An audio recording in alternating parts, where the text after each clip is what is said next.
Apa kabar saudara-saudari? Pada kesempatan kali ini saya akan menjelaskan mengenai petunjuk penyusunan laporan arus kas. Laporan ini kita ketahui sebagai salah satu dari 5 jenis laporan keuangan yang wajib disediakan oleh perusahaan, terutama mereka yang telah go public atau listed di Bursa Efek. Nah, laporan arus kas ini memiliki manfaat yang sangat besar baik untuk internal maupun eksternal perusahaan karena menyediakan informasi mengenai aset yang paling liquid yang diketahui oleh semua orang maupun semua perusahaan, yaitu kas. Mari kita mulai pembahasan dari laporan arus kas dari review tentang apa tujuan utama laporan arus kas dan kemudian apa saja komponen di dalamnya. Laporan arus kas memiliki tujuan utama untuk menyediakan informasi yang tentunya relevan mengenai penerimaan dan pengeluaran kas perusahaan di dalam suatu periode. Sehingga di dalam laporan arus kas akan tampak nilai dari kas di awal periode dengan nilai kas di akhir periode. Selisih dari saldo kas pada awal dan akhir periode merupakan kenaikan atau penurunan kas yang dihasilkan dari pergerakan pada setiap akun-akun yang ada di perusahaan, yaitu menunjukkan bagaimana kas tersebut keluar dan kas masuk dari dan ke perusahaan. Nah, adanya perubahan berupa kenaikan atau penurunan pada kas merupakan efek dari 3 komponen dalam laporan arus kas itu sendiri. Yang pertama adalah aktivitas operasi, yang merupakan efek kas atas transaksi yang masuk dalam penentuan laba bersih atau net income. Transaksi-transaksi yang dikategorikan dalam aktivitas operasi merupakan aktivitas-aktivitas yang langsung berkenaan dengan naik atau turunnya laba bersih. Termasuk laba bersih itu sendiri di dalam metode laporan arus kas tidak langsung atau indirect method justru menjadi bagian penting dalam aktivitas operasi dan itu nanti akan dijumlahkan laba bersih tersebut dengan perubahan dari kas yang terdiri dari beberapa item lainnya yang akan kita bahas pada slide kemudian. Komponen kedua adalah aktivitas investasi yang terdiri dari transaksi-transaksi yang berkaitan dengan pembuatan dan pengumpulan pinjaman, perolehan dan pelepasan investasi, serta aset tetap, atau istilah yang digunakan dalam buku Kiso, Weiken, dan Warfield adalah PPE. Nah, seperti apa itu? Kita akan membahas rincian itemnya pada slide kemudian. Intinya adalah untuk aktivitas investasi ini berkaitan dengan aktivitas yang terkait pelepasan maupun perolehan dari investment di dalam perusahaan itu sendiri. Komponen yang terakhir adalah aktivitas pendanaan, yaitu terkait dengan item-item liabilitas dan ekuitas seperti perolehan sumber daya dari pemilik dan penyediaan return on investment, kemudian terkait dengan peminjaman uang dari kreditor serta pelunasannya. Apa perbedaannya dengan aktivitas investasi? Kita juga akan bisa melihat pada pembahasan tentang komponen rinci laporan arus kas pada bagian berikutnya. Sebelum masuk pada rincian dari komponen laporan arus kas, kita lihat dulu seperti inilah sistematika penyusunan laporan arus kas. Jadi yang pertama akan selalu ditampilkan cash flow atau arus kas dari aktivitas operasi terlebih dahulu. Nah, untuk penghitungan dari cash flow dari aktivitas operasi ini akan berbeda jika yang digunakan untuk metode penyusunan laporan arus kas adalah metode langsung atau metode tidak langsung. Yang kita gunakan di dalam modul adalah metode tidak langsung, yang nanti kita akan bahas lebih rinci pada bagian penjelasan ini, dan kita akan lihat juga bagaimana sistematika terperinci untuk penyusunan metode indirect atau metode tidak langsung. Kemudian, bagian yang kedua setelah aktivitas operasi, yaitu arus kas dari aktivitas investasi. Jadi urutannya sesuai dengan komponen yang sudah tadi disebutkan. Dari aktivitas operasi, kemudian investasi, dan yang terakhir adalah cash flow dari aktivitas pendanaan atau financing. Ini selalu menjadi yang terakhir. Penjumlahan dari ketiga komponen ini maka akan menghasilkan berupa kenaikan atau penurunan dari kas. Jika jumlahnya dalam bentuk positif atau lebih dari 0, maka dapat dikatakan perubahan tersebut berupa net increase atau kenaikan bersih pada kas. Sementara jika nilainya adalah negatif atau kurang dari 0, maka yang terjadi adalah net decrease atau penurunan bersih pada kas. Nah, perubahan baik berupa kenaikan maupun penurunan pada kas tersebut kemudian akan dijumlahkan dengan kas pada awal periode, dan kemudian kas pada awal periode ini yang telah dijumlah dengan perubahan menghasilkan kas pada akhir periode. Nah, mudahnya ketika rekan-rekan ingin mencocokkan kebenaran hasil penyusunan dari laporan arus kas, rekan-rekan tinggal membandingkan nilai dari kas di awal periode dengan saldo awal rekan-rekan. Sementara untuk cross-check lainnya bisa dengan membandingkan antara kas pada akhir periode yang merupakan hasil akhir dari laporan arus kas ini dengan laporan posisi keuangan yang telah rekan-rekan susun sebelumnya. Jadi ketika dua angka ini telah cocok dengan saldo awal maupun dengan laporan posisi keuangan akhir, maka bisa dikatakan bahwa penyusunan dari laporan arus kas kurang lebih telah benar. Inilah rincian dari setiap komponen laporan arus kas yang menunjukkan penyebab adanya cash inflow maupun cash outflow. Dengan kata lain adalah apa yang menyebabkan arus masuk dan arus keluar dari kas. Yang ada di tengah ini adalah cash pool yang menunjukkan adanya perubahan berupa kenaikan atau penurunan dari kas tersebut yang ditambah dengan saldo awal dari kas. Nah, kita lihat secara terperinci satu persatu komponen apa saja yang menyebabkan arus masuk maupun arus keluarnya kas. Dari aktivitas operasi terlebih dahulu, seluruh aktivitas operasi yang dikatakan menyebabkan kenaikan atau arus masuk pada kas adalah ketika cash receipt atau penerimaan kas berupa revenue atau pendapatan melebihi dari cash expenditure atau pengeluaran kas berupa expense atau bebannya. Jadi ketika kondisi laba, ini akan disebut sebagai cash inflow perusahaan. Sementara ketika cash expenditure atau pengeluaran kas ini yang berupa beban melebihi dari cash receipt atau pendapatannya, atau dengan kata lain dalam keadaan rugi, merupakan bentuk dari cash outflow perusahaan. Nah, apakah laba maupun rugi ini hanya yang merupakan asalnya dari laporan laba rugi saja yang akan disediakan dalam laporan arus kas?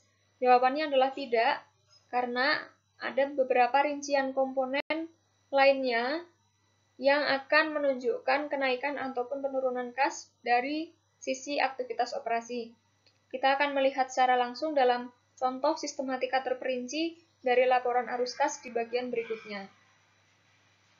Selanjutnya, ditinjau dari aktivitas investasi, apa saja yang menyebabkan terjadinya arus masuk kas dari aktivitas ini?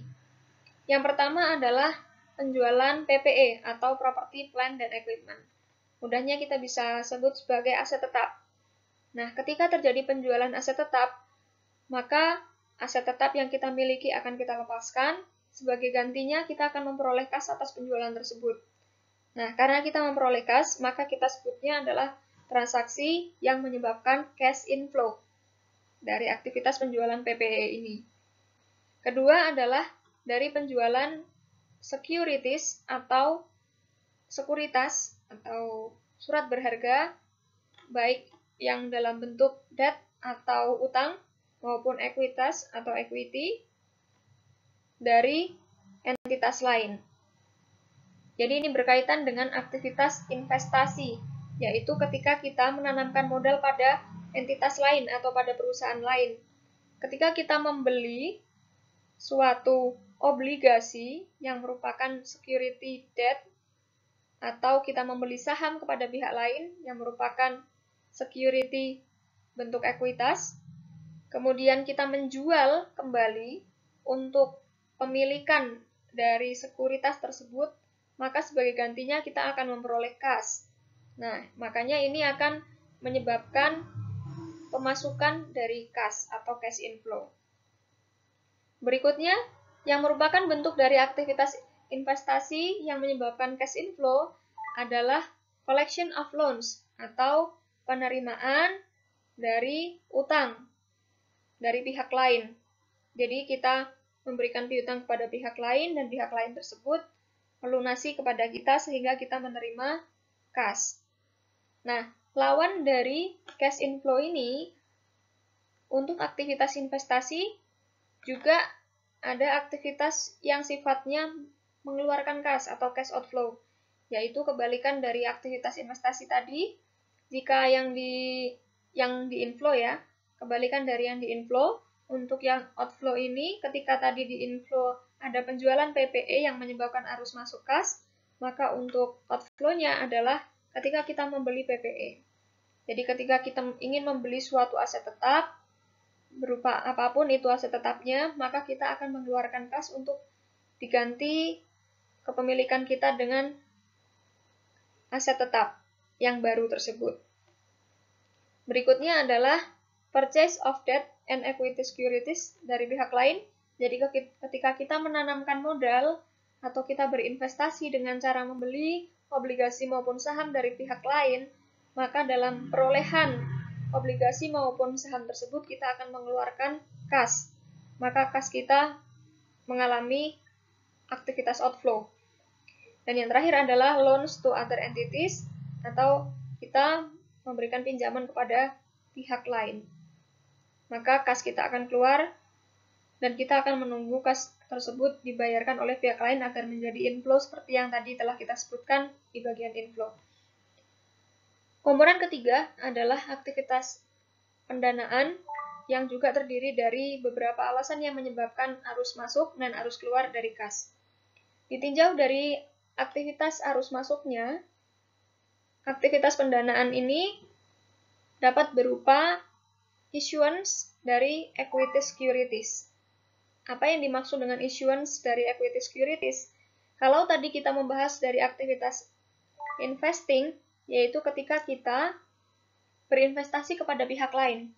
Tapi ketika kita sendiri yang mengeluarkan saham atau berupa nanti obligasi yang di kolom debt ini, maka kita akan memperoleh uang dari pihak lain.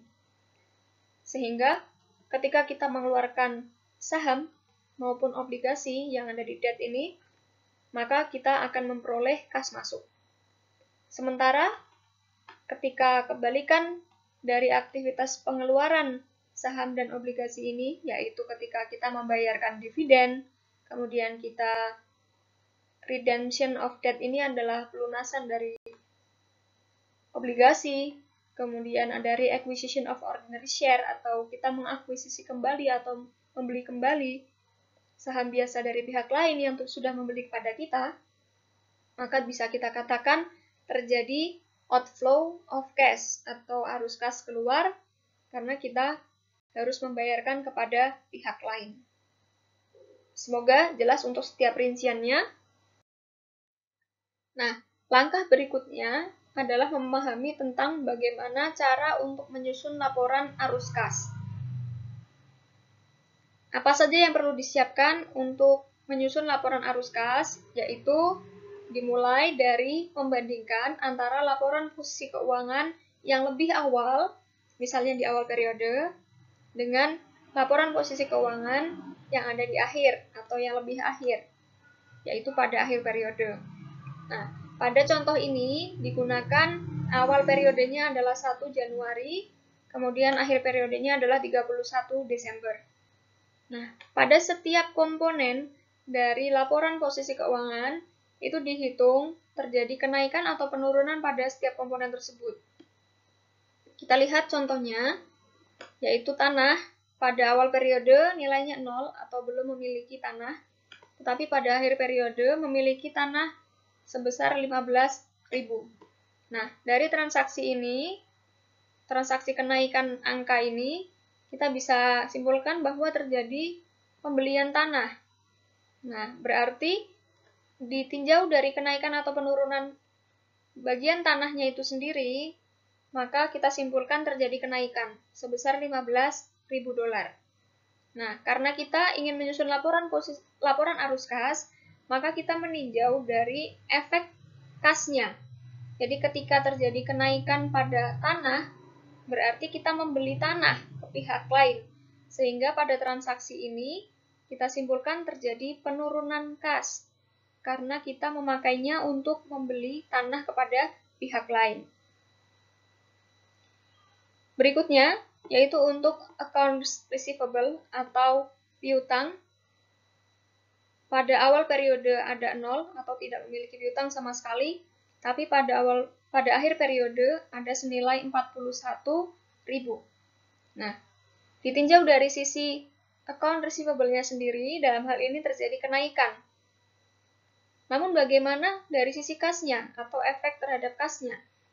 Ketika kita memberikan account receivable kepada pihak lain, yang ditunjukkan di sini jumlahnya naik dari awalnya tidak punya menjadi punya sebesar 41.000, maka kita bisa mengatakan kas kita berkurang karena kita masih meminjamkannya kepada pihak lain.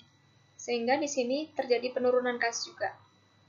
Sementara itu, pada bagian laporan posisi keuangan pasti ada kas itu sendiri. Nah, ini kita tidak perlu menghitung berapa kenaikan atau penurunannya, karena inilah yang nanti kita akan cari dari hasil kumulatif seluruh perubahan arus kas dari 3 komponen. Jadi kita tidak perlu untuk menyelisihkan berapa di awal dan di akhir periode untuk poin kas ini sendiri.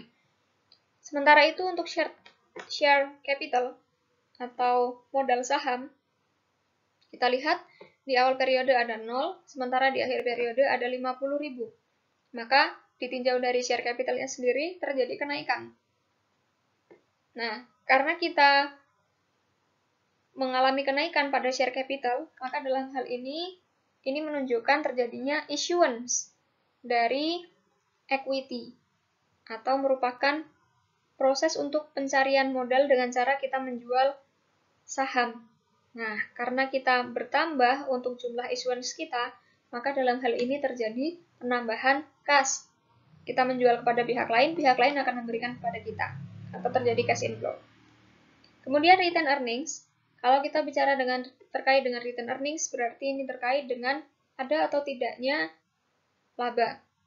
Nah, karena di sini pada awal periode 0, kemudian pada awal periodenya 0, pada akhir periodenya 25.000, maka ini menunjukkan terjadinya laba atau increase, sehingga dari sisi kas pun juga terjadi kenaikan. Terakhir untuk accounts payable atau utang dagang, ketika pada awal periode ada 0, sementara di akhir periode ada saldo, yaitu dalam hal ini 12.000 yang dicontohkan, maka dari sisi account payable sendiri terjadi kenaikan. Tapi bagaimana dari sisi tinjauan kasnya? Ketika kita memiliki utang berarti atau utang kita bertambah, maka artinya adalah kita memperoleh masukan dana dari pihak lain. Sehingga dalam hal ini kas kita pun juga dianggap bertambah. Jadi, hati-hati dengan logika menentukan efek kas dari hasil kenaikan atau penurunan tiap komponen laporan posisi keuangan, karena ini akan sedikit membutuhkan logika tentang apa yang terjadi ketika terjadi kenaikan penurunan di setiap komponen laporan posisi keuangan tersebut. Apakah memang kasnya akan dihasilkan kenaikan atau penurunan di setiap komponen. Nah, sekali lagi saya tegaskan bahwa untuk yang kita bahas ini adalah metode penyusunan laporan arus kas yang tidak langsung atau indirect method. Sehingga kita melibatkan komponen-komponen secara langsung untuk laporan posisi keuangan. Akan berbeda ketika kita menggunakan metode langsung. Tapi dalam hal ini kita sedang tidak membahas metode tersebut. Kita lihat contoh dari laporan arus kas yang sudah selesai dibuat hingga bagian terakhir. Kita lihat dari judulnya dulu. Di sini diberikan keterangan untuk periodenya adalah untuk tahun yang berakhir 31 Desember 2015. Nah, dari jenis penyampaian periode ini bisa kita katakan bahwa statement of cash flow atau laporan arus kas ini logikanya sama dengan laporan laba rugi, yaitu menunjukkan adanya perubahan yang terjadi selama periode dan berakhir pada tanggal kapan periode tersebut. Jadi statementnya adalah seperti ini untuk penulisan periodenya. Berbeda dengan laporan posisi keuangan, ditulisnya adalah pada tanggal berapa laporan posisi keuangan tersebut. Dalam arti, laporan posisi keuangan menunjukkan kapan saja posisi keuangan tersebut dibutuhkan datanya. Ketika kita mengubah tanggal dari laporan posisi keuangan tersebut, maka datanya pun juga akan berubah. Harapannya secara otomatis akan seperti itu. Dari komponen yang pertama adalah cash flow dari aktivitas operasi. Kita lihat bahwa di sini untuk metode tidak langsung pasti akan menunjukkan terlebih dahulu net income. Berapa nilainya? Karena ini positif, maka menunjukkan bahwa memang terjadi laba. Tapi ketika nilainya negatif, berarti di sini terjadi rugi. Nah, setelah net income, dari aktivitas operasi ini kita akan bisa merinci untuk penyesuaian yang terkait dengan penyesuaian net income atau rekonsiliasi net income yang ada di sini tadi.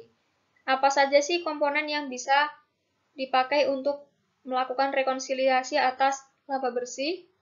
Beberapa di antaranya disebutkan di dalam contoh ini, yaitu terkait dengan depresiasi, terkait dengan aset lancar, dan juga terkait dengan liabilitas lancar. Jadi mohon diingat-ingat, komponen-komponen yang ada di aktivitas operasi untuk metode arus kas tidak langsung, selain laba bersih, juga ada depresiasi, amortisasi, kemudian kenaikan atau penurunan yang terjadi pada aset lancar dan liabilitas lancar, kemudian ada keuntungan dari penjualan aset, dan beberapa transaksi lainnya yang sejenis. Nah, efek terhadap kasnya telah kita perhitungkan pada langkah sebelumnya, yaitu kita menentukan dulu apakah kenaikan dan penurunan pada setiap komponen yang sudah saya sebutkan tadi, itu sebenarnya arahnya menghasilkan kas atau justru mengeluarkan kas. Nah, kalau ditandai dengan positif seperti ini, berarti apa yang terjadi dalam poin ini adalah menjadi penyebab dari kenaikan kas. Sementara ketika ada tanda kurung berarti terjadi penurunan kas akibat adanya poin yang disampaikan di dalam daftar tersebut. Kemudian perubahan dari seluruh adjustment ini totalnya dijumlahkan dengan berapa net income atau laba bersihnya, kemudian diperoleh net cash provided by operating activities atau kas bersih yang disediakan dari aktivitas operasi. Artinya adalah dari aktivitas operasi tersendiri terjadi kenaikan sebesar 411.750. Berikutnya adalah cash flow dari aktivitas investasi. Di dalam contoh ini telah disebutkan ada beberapa komponen sesuai dengan yang tadi ada di rincian komponen aktivitas investasi, yaitu terjadi penjualan PPE atau pembelian PPE. Jadi di sini ada plus minus yang dihasilkan dari penjualan atau pembelian PPE tersebut, dan ketika itu dijumlah maka menghasilkan cash used by investing activities atau kas bersih yang digunakan untuk aktivitas investasi. Mengapa istilahnya berbeda? Yang di atas tadi adalah provided dan yang di bawah ini adalah used, karena efeknya juga berbeda. Provided adalah ketika nilainya positif, kemudian used atau digunakan adalah ketika nilainya negatif. Terakhir adalah komponen aktivitas pendanaan atau financing. Di sini dicontohkan adalah berupa dividen, kemudian pengeluaran dari pengeluaran dari saham biasa dan juga lunasan obligasi. Nah, di sini dihasilkan nilai yang positif sehingga di sini juga istilahnya untuk aktivitas pendanaan ini adalah net cash provided. Ketika dijumlahkan dari keseluruhan kas, kenaikan kas atau penurunan kas seluruh aktivitas, maka bisa dilihat yang terjadi adalah kenaikan atau penurunan secara umum pada kas. Ketika nilainya positif, berarti yang terjadi adalah kenaikan atau net increase. Ketika ini negatif, maka terjadi net decrease. Kemudian nilai ini kita jumlahkan dengan kas yang ada di saldo awal, dan ketika dijumlahkan, hasilnya adalah kas di akhir periode yang nilainya harus sama dengan kas di dalam laporan posisi keuangan akhir periode. Seluruh material yang disajikan dalam video petunjuk penyusunan laporan arus kas ini bersumber dari buku Intermediate Accounting IFRS Second Edition by Kiso, Wagen, dan Warfield. Terima kasih atas perhatian saudara-saudari dan selamat mencoba untuk menyusun laporan arus kas. Semoga lancar dan sukses.